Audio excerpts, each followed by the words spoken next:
Hello and welcome to another Mind Doctors Make Acid interviews. And today I bring you someone who doesn't need a presentation, but still I'm going to talk about him a little bit. He's been an Australian for 15 years. He used to have, in the early 80s, he used to have a golf glam band where he was the singer. The name was The Specimen. And he also founded a famous London golf club, the Batcave. His first encounter with psytrance was in 1988, that's right, 1988.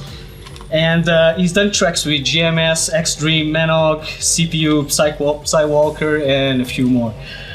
And I'm here with them today. Holly. Yeah, happy to meet you. Happy to meet you too, mate.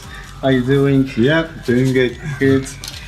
I know that you've been in California playing, just came from there. How was it there? It was the Freak Show Festival for Halloween, and everybody was dressed up in full costumes and out on an Indian reservation, beautiful nature. Whoa. Yeah, very nice. Must be lovely. So let's start with the production questions. And what I'm gonna ask first is, what's your favorite doll? My favorite doll? Well, I use, for producing here, I use Logic, and I use a bit of Ableton behind it, but for my main workhorse is Logic. So why do you go in Ableton? Is like get the ideas? Well, Ableton has ways of stretching things around, manipulating that Logic doesn't. Mm-hmm. So it's very useful to use it to process some sounds, almost using it like a plugin. Right, yeah. I see what you mean. Cool. So Logic. How do you start a track? How do you go about it? Do you like have a theme or something comes up, an idea for a melody? How do you usually start? Well, some sort of inspiration, you know, to have some sort of idea of what the track is going to be. So, which is often from voice samples or, you know, some idea of, well, you know, you want to make a hillbilly track with hillbilly guitars in it and banjos, and or you want to make a track using a space theme, using like NASA have just released these sound samples, so I'm going to make a new space track, for instance, you know. Cool. So it's good to have a theme for a track, I think, you know. You just don't want to just make a carbon copy of what you've done before, Obviously. because otherwise you get very bored with doing it yourself anyway, you know. I mean, so you're always looking for a new angle on it, a new way of representing it. Burning out. A lot of producers, we burn out because we do too much, and some people have different ways to approach it before and after. So what do you do to prevent it, and what do you do to fix it? It's very simple, actually. Keep it fun. Keep it what you want to do. Keep it fun. These days, I don't sit in the studio by myself because I'm bored with doing that. I spend many years sitting by myself. Now I work with friends. You know, I work with Laughing Buddha or Dixter or Mad Max or Electric Universe, and we go in the studio and we have a fun time together. We work more than twice as quickly as we would do if we were by ourselves. Mm-hmm. So, you know, we'll finish a track in 2-3 days like this, whereas, you know, if it's just me by myself on the track, I can be 2 weeks working on it. Yes, yeah.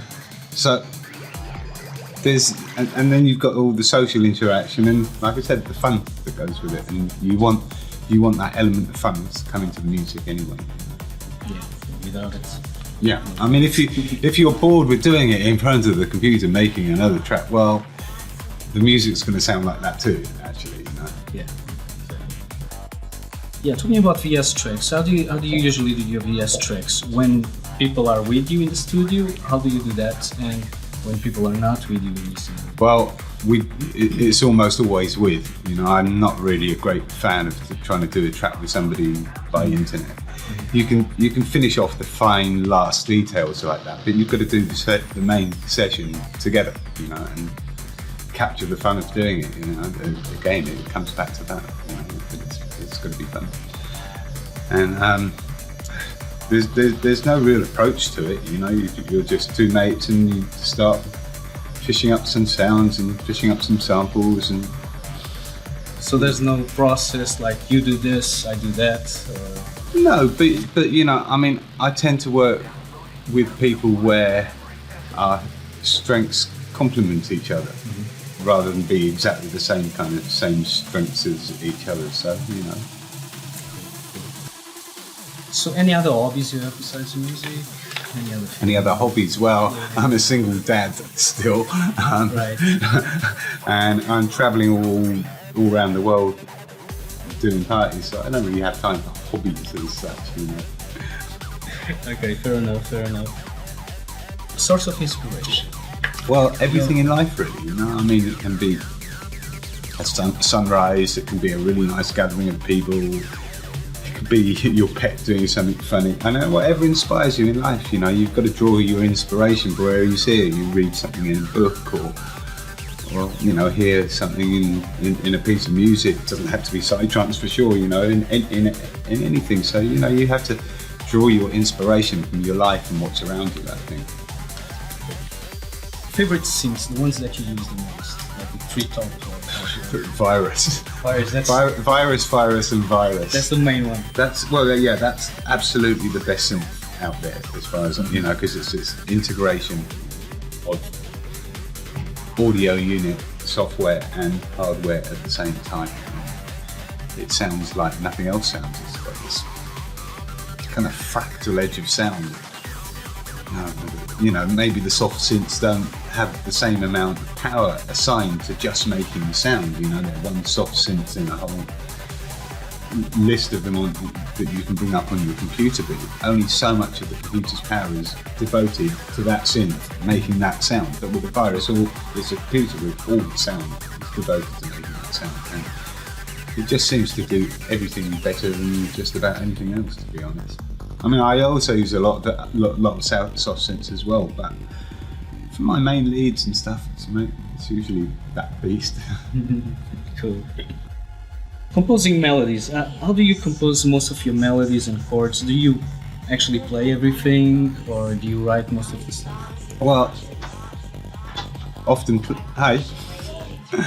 play it and then edit it afterwards. Right. Okay. So you get the best of both worlds, kind of thing. I mean, sometimes you just write it.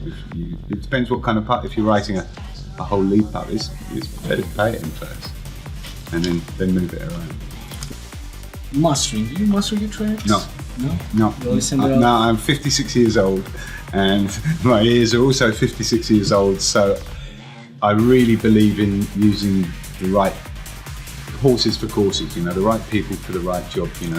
And there's people that run. Bart from XSI does all my mastering. He's really fantastic at that job. He's in his 20s and he's got ears. Fresh ears. He's not only fresh ears, but brilliant fresh ears. So he hears things in the mix that I can't. Physically. So I just know to defer to having experts alongside me for that kind of thing. That's cool. That's very good. So mixing. There's different producers, different techniques, and there's a lot of common techniques. And we'd like to see, hear about your technique about kick and bass. Like, what do you use to mix them together? Do you send them both to a separate channel? Well, they go on a bus together for sure. Mm-hmm. And I use a software called Slate Digital, virtual console, which allows you to put it through Neve or SSL circuitry. Mm-hmm. And so the kick and bass goes on a bus together. I mean, for me it's the ever evolving thing. I mean, the search for the perfect kick drum has been going on since ever I can remember, and it still goes on. I'm still in the studio and we're trying to still perfect this kick and bass technique as we go. So it's never the same. It's always slowly evolving. Different plugins come out, and different. You learn, try this and try that, but the search goes on. It's like the Holy Grail, isn't it? Yeah, true. Do you use any saturation on them? Sometimes, yeah. So it's what it needs. It's what it takes. Yeah. Yes, exactly. Leads and pads. Can I ask you, what kind of techniques do you use to spread them in stereo spread? Do you have them a lot of them all stereo or some mono? And how do you play with that? Again, the nature of the track, what it's asking for. Use all sorts of things to spread it around the stereo. You know, it can be delays, it can be a stereo spreader, it can be through reverbs, and it can be through different other kind of effects, more tweaked out effects as well. So. Percussion, there's this thing that we all try to do, like the percussion to have its own space. Do you use like a separate reverb for percussion, or do you use like, I don't know, maybe saturation on a bus for all the percussion or something? No, I don't. Not really. But I mean, percussion tends to be made up of not a drum loop or two drum loops on top of each other, but rather taking 3 or 4 drum loops and cutting just the essence of the bit that you like out of it. So instead of it as you just take the out of one, and then the same out of another one, and the same out of another one, and the same out of another one, to make this little grid work patch. So it's not just massively full of 100 drums playing at the same time, but you've actually just picked out the essence of each loop and kind of made something with it, you know. I mean, I think the trick with that, with the drum loops, with the percussion, is not to get too busy, but make what you've got in there count. Backgrounds. How do you record your backgrounds? Do you like start messing with your synths and create some patches on the go? What do you mean by background? All the sweeps, the rise. Again, lots of different ways, you know. I mean, making them often on the synthesizer or even on the iPad. Samples. I mean, I try not to use too much stuff out of sample CDs, because you're just going to hear them in somebody else's track in the next party anyway, and the more distinctive they are, that you're definitely going to hear them on somebody else's track. So I prefer to try and make those sounds myself. Yeah. You know, I mean, ambiences can also be just like little bits of movies or a bit of a vocal that you can't even hear what it's saying, but you know, I mean, there's also some very nice new software, like there's the Glitch Bitch from Vengeance plugins. Glitch Bitch. And this is, you know, I mean, that and Live Cut, where it's just like cutting the sounds into fractals and rearranging them and coming up with new parts that you couldn't think about. Okay, I want to make this part, but you can manipulate the sound and go, right, okay, that's really something interesting. You know? Cool. Favorite EQ? Favorite EQ?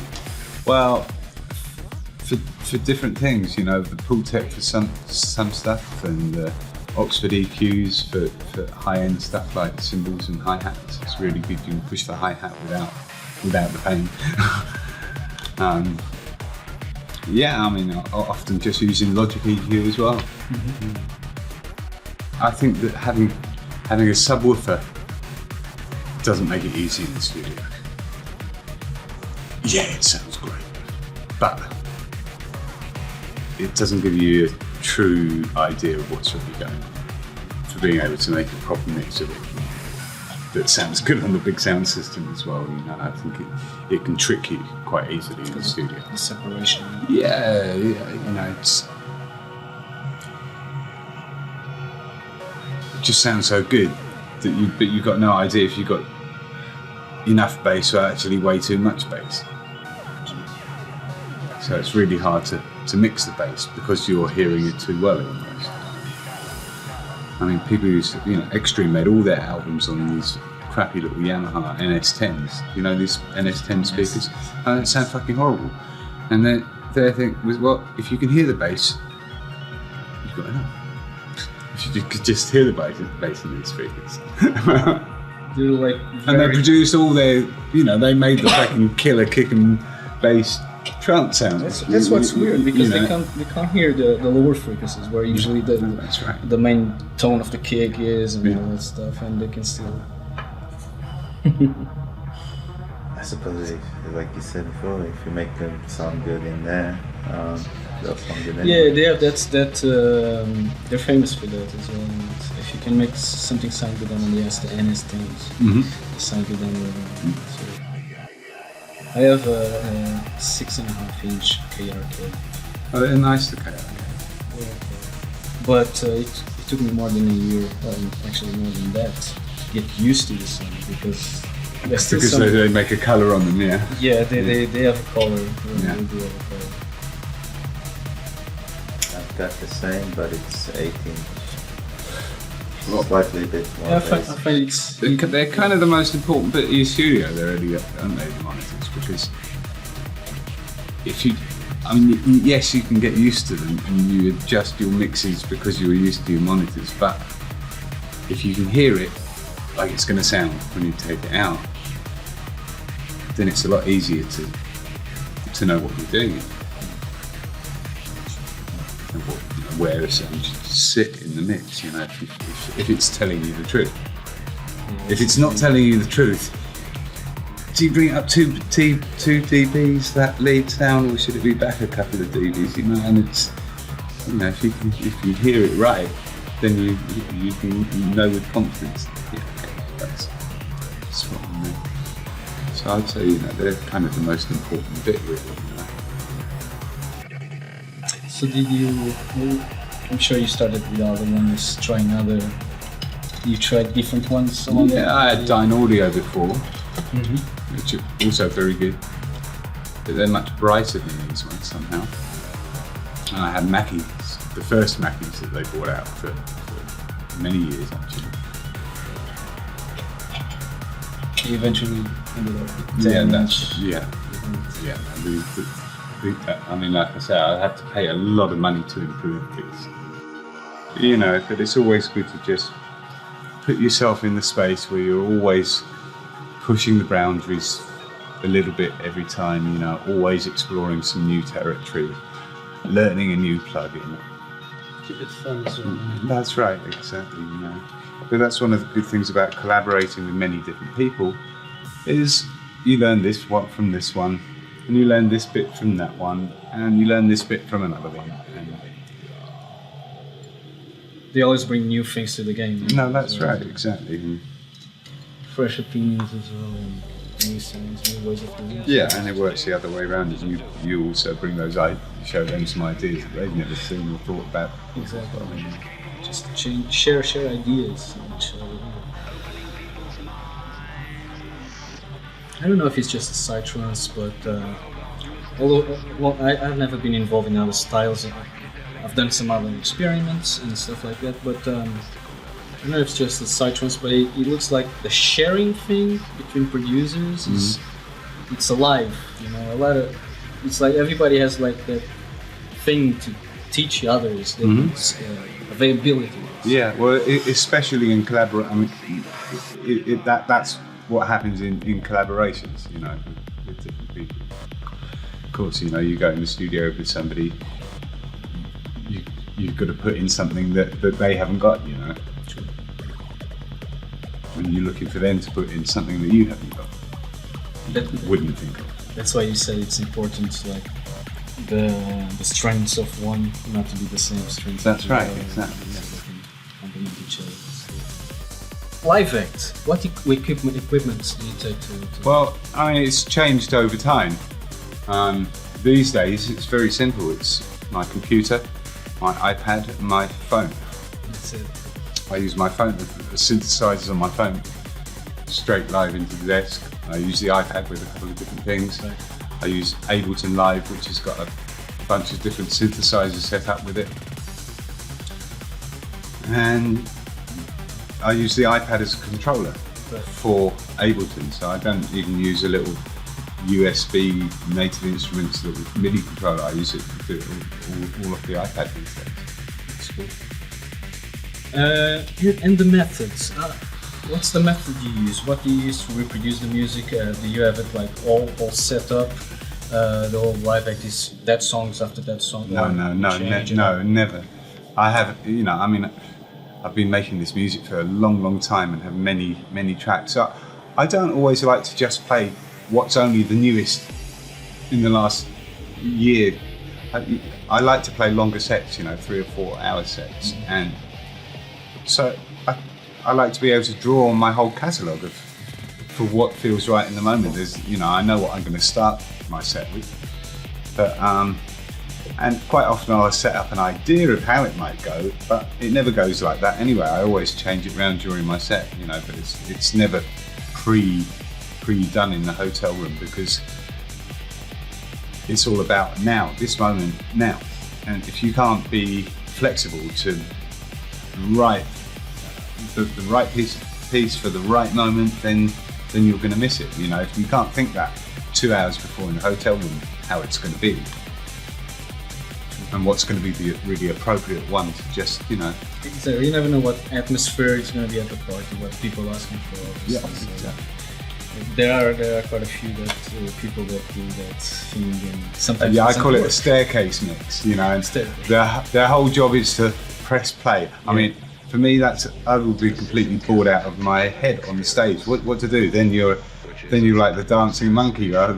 The guys who like playing the barrel, and you're the dancing monkey. Then I mean, like, all you've had to do is press play. You know, that's not so interesting for me. How do you go about? Do you have like one clip? It's a full track, and some other clips that you trigger with samples. Yeah, I've got clips of the whole tracks, and I have a whole load of different samples accessible. I have different synthesizers which I can play in live, and yeah, and I have my phone, which I've got a couple of really killer live synths on as well. Cool.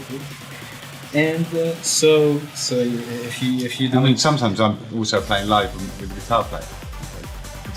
Really amazing guitar player, and we do quite a lot of gigs together. it must be fun. Yeah. So I usually have a question if you're always ready, but with that system, obviously you're always ready. Yeah, well, I'm never ready because and always ready kind of thing. You know? I mean, you know, you put yourself in the same space as a DJ would, rather than, okay, here's my set list and I'm just going to play you my set list. So you can just like feel what's going on and respond. How about stage fright? Do you have stage fright in these days? No, Did never. you have it in the beginning? No, never. Never had stage No. fright. So just I'm having fun. No, I might have had overconfidence, but never not enough confidence. Good, that's good. That's Yeah. Yeah, a lot of people do which struggle with that for sure. Okay, that's great. Yeah, well, you know, I'm a great believer in what I call growing up in public with your pants down, which means you go and do it, even if it's not polished or perfect or whatever. I mean, how is it ever going to be if you never take it out and do it? You know, I mean, I started in punk bands, and we did our first gig. We've only ever had a half-hour rehearsal before. We'd never played a gig before. The guitarist was the only one who'd ever played before. And then we went to the Roxy Club, the punk club in London, and told them that they booked us, even though they hadn't. Persuaded them that, come on, we're playing, you booked us. Anyway, we got on this night, and it was recorded by EMI, and it was the first live punk compilation that ever came out, and it got to number 17 in the charts. And from our first gig, we were getting offered record deals and tours, but by the fact we just got up and did it, even though it was nowhere near ready. And then it empowers you, that, you know. I don't think many people could do that. It's like, whoa. In the other hand, there are people that go the opposite way. I remember I used to know this band, I think they were reggae, and they were going the opposite. They were trying to reach perfection, right? And they were missing so many gigs. They were like, for 5 years they were rehearsing in that garage. But it doesn't make you can rehearse it only so far, and then you can't get better. The only place to get it better is in front of an audience, out there live, where the pressure's on and you've got to perform it. You know, that's the only place that can actually improve. You can only get so far in a rehearsal studio. Plus, you get the inspiration every time you go to a performance. Well, that's right. You get inspiration, feedback. You know, hope you don't get booed off the stage. Yes. Yeah, for sure. But yeah, so there's a great importance of just going out there and doing it. You know, make your first tracks, get them out there, even if they're not the tracks that you want them to be, especially when you compare them to your favourite artist, you know. But get them out there anyway, because you learn by doing it, and then you're on to the next one, and you've done it, and you've moved on, and you've got it out, and moved on, and all this time you're just improving and getting better at what you do. So Yeah, you also get in the habit of finishing tracks. Yeah. A lot of people have that well, problem. yeah, that's right, exactly. Well, that's because they're scared to say, right, that's it, that's done, and get it out there. So you have to take that last step somehow. It's the expectation that you start creating. Everybody's gotta like it. It's gotta be perfect. It's gotta be perfect. And you get stuck. Well, when you look back in time, they can't all be your favourite tracks, and they can't all be your best tracks, even though that's what you strive to do when you're making them. But your whole catalogue can't be the best track in there, can it? So you have to accept that some are going to be better than others for whatever reasons. So like I say, even if it's not the best one, just do it, finish it, move on. Maybe the next one is going to be the one that you're striving for. But to still work round and round this one which isn't getting there, and it's like you get stuck there. And how do you move on to the next one? Boom, finish it, move on to the next one. Otherwise, you just get bored and you can't listen to it anymore. No, well, that's right. Well, for me, I also have what I call a 10-minute rule with my mates in the studio. Right.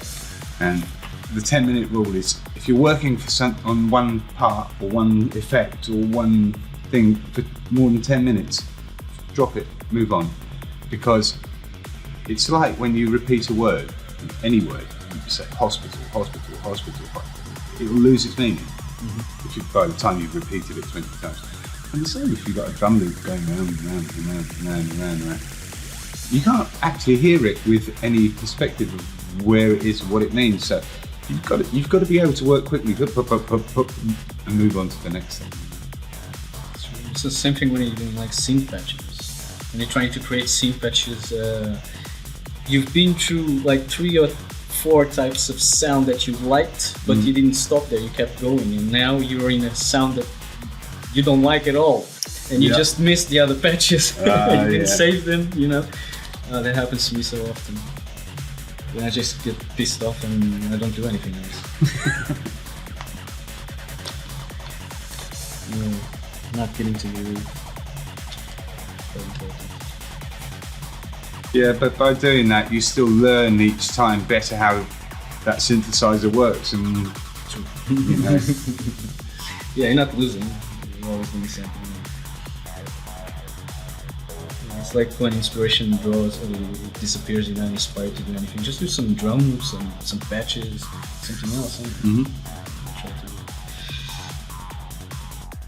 So we find ourselves actually in a very interesting place today, because now the studio has become very, very simplified. You can actually produce whole tracks on a laptop with nothing else at all. But it wasn't always like that. It used to be that in the early days of making psychedelic trance music, that everybody had their own studio and they had their own set of hardware synths in and hardware samplers and a big mixer with sends and returns to whatever effects machines they had. And you would get a lot more variety in the music because of the nature of the fact that everybody's studio is a completely different setup. Now, everybody's got Logic or Ableton on their Mac or their PC, whatever they use, Everybody's got access to the same synthesizer plugins and the same presets and and the same popular banks of sample CDs, So I think in a lot of ways,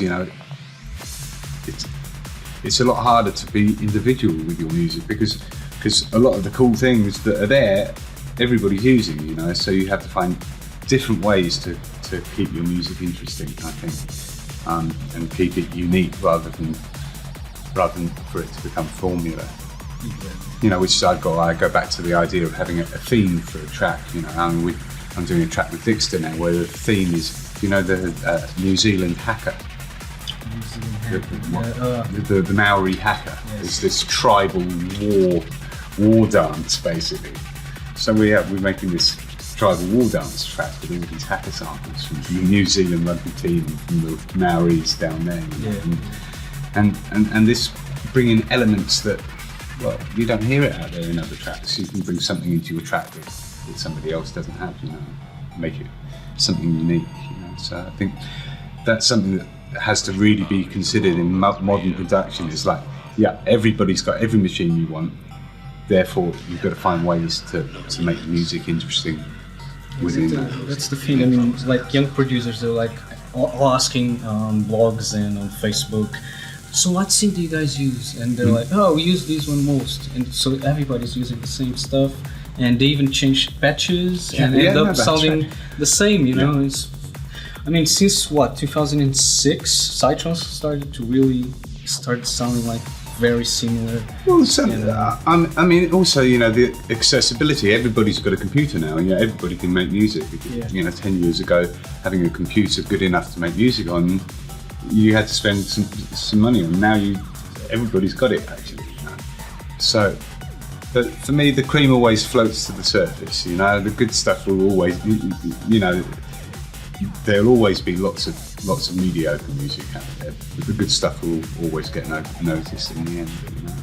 So yeah, today to be exceptions, like you said, you gotta look for new sounds, not just avoid a little bit of what's going on. Yeah, no, that's right, and just not be a follower of the fashion. You know, know why you're doing what you're doing, know what the intent is, what you're making it for.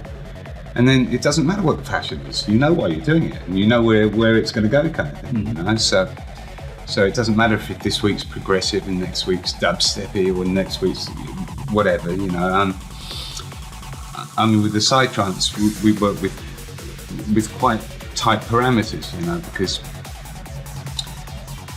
the BPM's got to be really between 135 and maximum 150 at the top, but probably about 148, because there's a physical phenomenon that happens in this beat range with the repetitive beats. And normally your heart rate when we're sitting here now is about 72 beats a minute, but when you go out on the dance floor and you start dancing, your heart rate will come up to about 140, 145, whatever it is, something like that, and your heartbeat syncs in with the music there.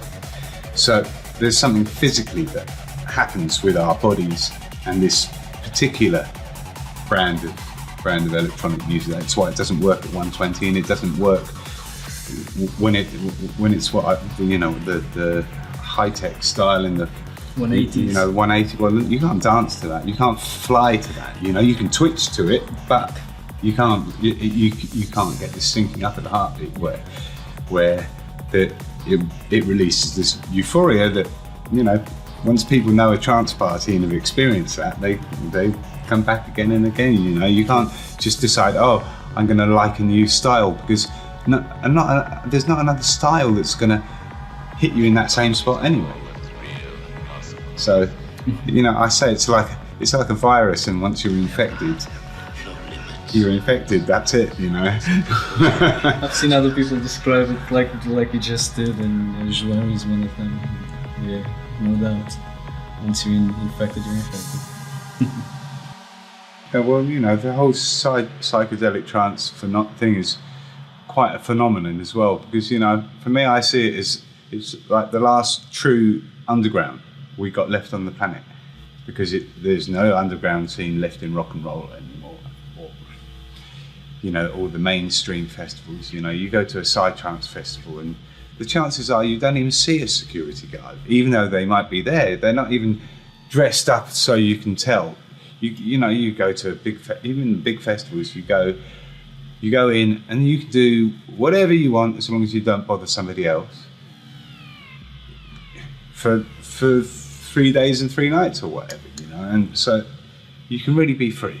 You know, people can really be free in this space to, you know, to run around and, you know, act like a lunatic if they want to, you know. Yeah, that's a good feeling. And that's not on offer anywhere else in music. And that's why it's still many years later still actually growing out there on the planet. You know, the festivals this year still on the ground. Were bigger than they've ever been. Yeah, it's still, you know, and it's still underground. It's like you don't see the festivals advertised in the newspapers or on, you know, in the mainstream media. You know, if you don't know about them, you don't know about them. You know, you're not going to just hear about them from a poster or something in a magazine somewhere, or you know, you're just not going to find out about them like that. So even though it's a lot bigger than it ever was before, it's still massively underground. You know, I mean, for me, everybody who's there at the trance festivals had a moment of wow, with the whole story, and that moment actually changed their whole life. And you know, that was what I call the moment of infection of the virus. You know, and so with the music, the intent is still the same: is to create that wow inside people. You know, and yeah, that's still the same intent as it was many years ago. It's just the production techniques and the tools that we've got to use to achieve that same wow. They've changed, but the eye is on the same prize. You know. You want to turn a party into a cloud of dust with smiling faces, and everybody goes home happy, and they take that happy heart out into the world. And you know, that's for me how this has a big effect on the world that we live, because you know, it changes people's lives and what they take back out into the world from the story. You know.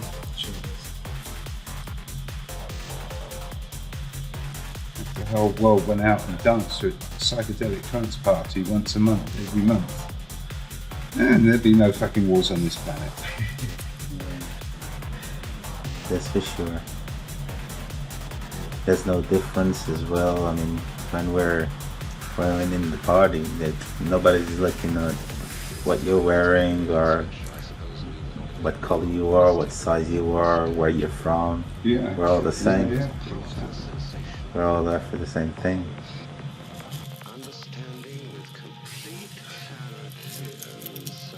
Some people consider the psytrance crowd to be the new hippies. Well, some of them are, kind of, you know, but I don't know. I mean, the hippies from the 60s lived a very different life from the psytrancers of the 2000s, for sure. We're all about computers. And I mean, most of the parties, a lot of parties were just advertised on the internet. What now? You know, a lot of parties still do, yeah. Yeah. The smaller ones, I'm not talking about this. I've heard things. I haven't been in Brazil, Mexico, or Israel, but I heard things that some areas there, it's like psytrance is like commercial music. Yeah, I mean, in Israel, every cafe, bar, whatever, has got some version of psytrance, you know. Really? I mean, whether it's cheesy pop psytrance or whatever, you know, but yeah, I mean, the festivals, some of the big festivals in Brazil and Mexico aren't really psytrancing. You know, they are a kind of, but they're much more actually psytrance version of pop music. But still, there's 25,000 people out there dancing and blasting and enjoying and celebrating, and this can be no bad thing, even if you might question their taste in music a bit, you know. But generally, as things get really big like that, it tends to get more poppy. Yeah, it stops going good. This is a bit of an illusion. So But you know, sometimes I play at some of these big festivals like that. They like, you know, they like the psychedelic, the proper psychedelic music as much as they like the poppy stuff. Even. So a mixture of both is perfect for me. I run out of questions because I run through them quite fast. But there is a question that I had in mind. It's not on the list, and I think everybody wants to know. And it's what are the keys for success, to be successful in this career? Well, it's a combination of many things. You know, I mean, to be a successful artist, you've got to be more than just the guy up on the stage or the guy in the studio. You've got to be able to wear many hats. You've got to be able to wear the producer's hat, the roadie's hat, the T-boys hat, the performer's hat, the booking agent's hat. You've got to be able to do everything, all these different things, all up to a certain level. Because if you're lacking in any of those one departments, it can't all work. So it's not just about your talent, it's about your talent in a few different departments to be up to a certain level all at the same time. Plus you've got to work hard, and you've got to dedicate yourself to what you do, and and you've got to love it to the point where you're going to do it anyway, whether you get paid or you don't get paid. It doesn't make any. That's not why you do it. It's not. You don't do it to become successful. You do it because you have to do it, and if you do it for those reasons, I think you learn to do it very well over time, and therein comes the chance to become successful, but that's not the motivation. If the motivation is just to become successful, Yeah, it's like they say, don't focus on the success you're gonna have, focus on what you're doing. no, that's right, exactly. Okay, this was a lovely interview, and I'm gonna say goodbye. Thank you very much. Thank you very much. Cheers.